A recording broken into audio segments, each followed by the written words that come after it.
Good morning, all my threes friends. I am so excited to get to talk with all of you and see all of you again today, and I'm really excited to get on to the video chat that we have scheduled for just a little bit later today.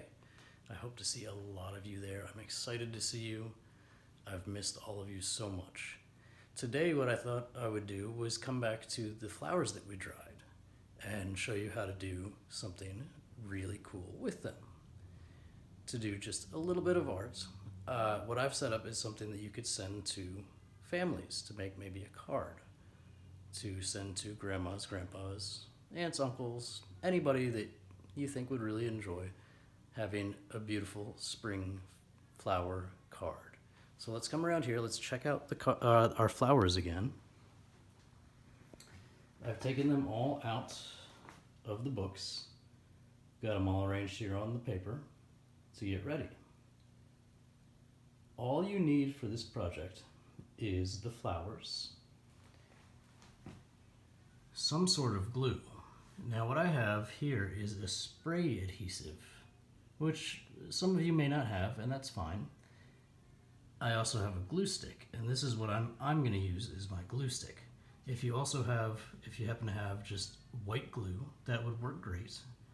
For this project, you would probably want to brush it on with a paintbrush. You need some scissors to trim down your flowers to make them fit onto the paper that you want to do. And you need your paper. What I have done is taken a nice, decent, thick piece of paper and cut it down to make a card.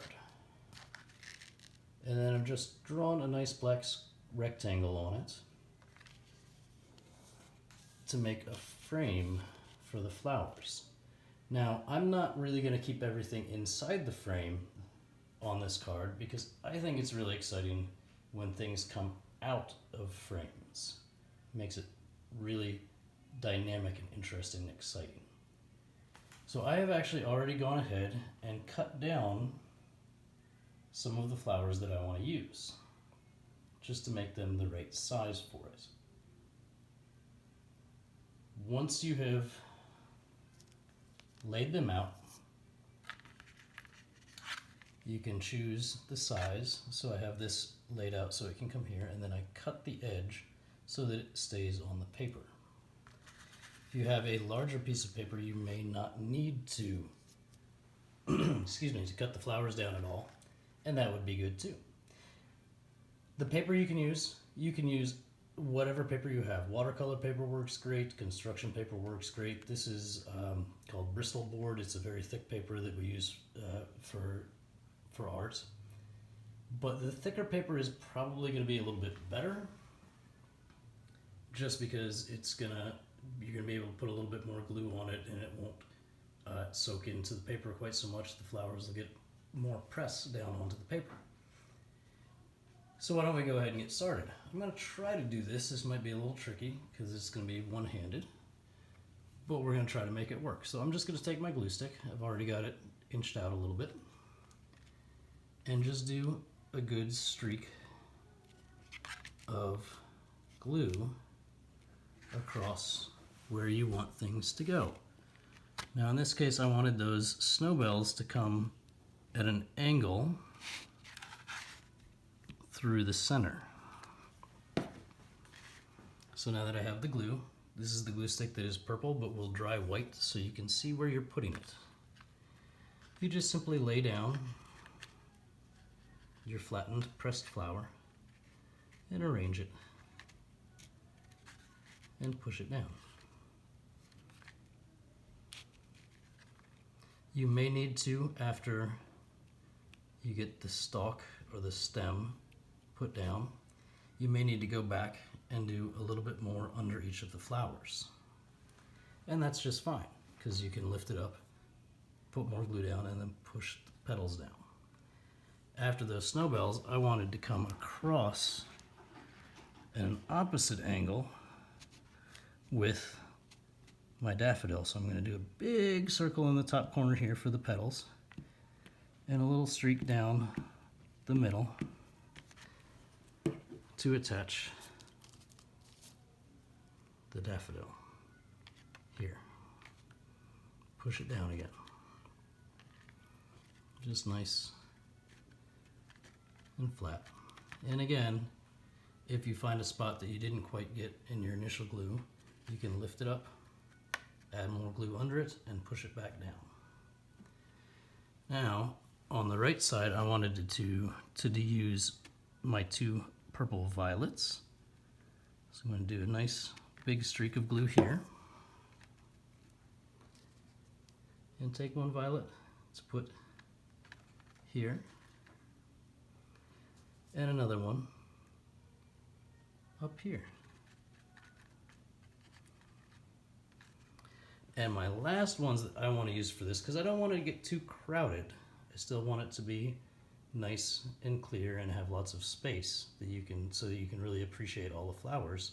I want to use these two strawberries as my last ones, and they're going to come down here and kind of come across the snowbell stem. So let's see if we can get this. This really is more difficult than I thought it would be with just one hand. But we can always make it work. So now we have that glue. I'm going to take my first one, bring it across here on the top, push it down, and then bring the second one just under that, just a little bit. And that's it. Right now, what you can do is go back and, again, make sure you get under all the parts that are still loose, because you do want to have glue everywhere. Everywhere where there is something touching so that it holds nice and well. But now you just let it sit and let it dry. You may be able to, or you may want to put another book on top of it again just to help press it down into the glue. But if you do that, you want to be very careful where the glue is, because you don't want the card to stick to the book that's on top of it. But now what we have is a beautiful spring flower garden on a card that we can open up and write a message inside and send it to someone that we love, to tell them that we are thinking about them and that we miss them. You can also just do it on a great big sheet of cardboard, of construction paper, and hang it on your refrigerator or your wall. Anything you want to do is just wonderful. It's going to be beautiful. I can't wait to see the ones that you guys have done. Now I want to come over here and read another spring book to you. This one is called Home for a Bunny. This is by Margaret Wise Brown, and the pictures are by Garth Williams. And there's some beautiful flowers in here. There's so many flowers that Garth Williams drew and painted that I don't even know what some of them are. But they're all beautiful. Home for a Bunny.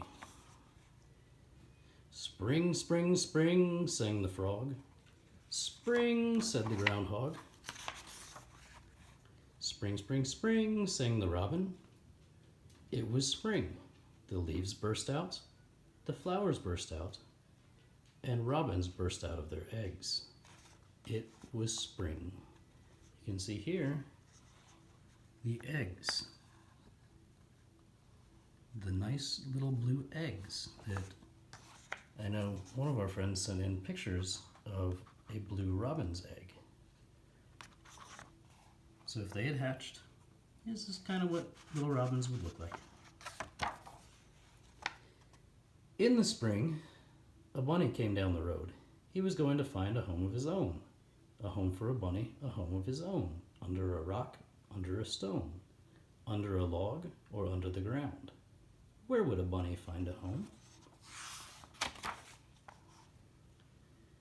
Where is your home? He asked the robin.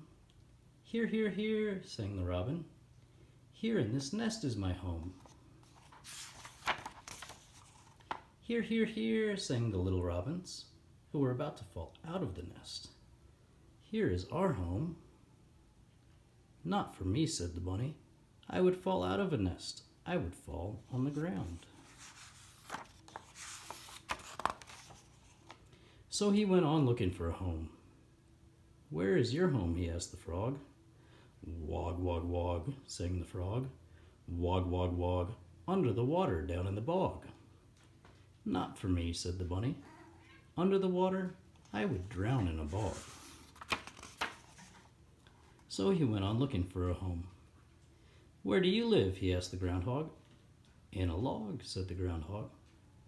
Can I come in? Said the bunny. No, you can't come in my log, said the groundhog. So the bunny went down the road. Down the road and down the road he went. He was going to find a home of his own. A home for a bunny, a home of his own, under a rock or a log or a stone. Where would a bunny find a home? Down the road and down the road and down the road he went until